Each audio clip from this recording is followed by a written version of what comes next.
कल्पना कर, आजची रात्र आहे. तू झोपेतून उठलास. बाहेर सायरनचा आवाज आणि रस्त्यावर माणसांसारखे दिसणारे पण माणूस नसलेले काहीतरी गोष्ट चालताना दिसते.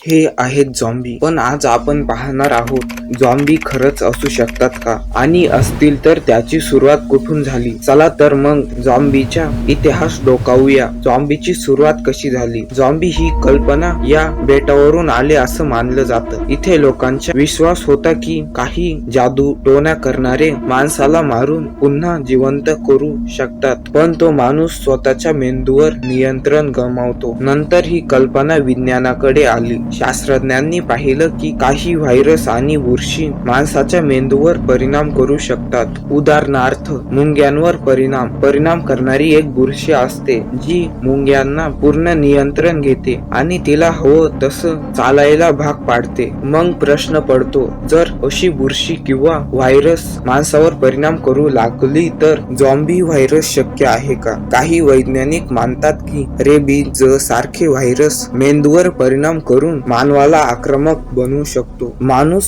वेदना विसरतो, विचार करण्याची शक्ती कमी होते आणि तो फक्त हल्ला करतो. हीच झॉम्बीची लक्षण आहे. पण झॉम्बी भारतात येऊ शकतात का? समजा एखाद्या देशात असा व्हायरस आला. आजच्या काळात आंतरराष्ट्रीय फाईल्स, सीमाशुल्क, व्यापार आणि तो व्हायरस एका दिवसात भारतात पोहोचू शकतो. एखाद्या संक्रमित माणूस विमानात बसला, तो आज दिल्लीमध्ये उतरतो, तो उद्या तो लोकल ट्रेन मध्ये असतो आणि मग डोळे लाल होतात, वागणूक बदलते. सुरुवातीला लोक म्हणतात, अरे काही नाही, साधा आजार आहे.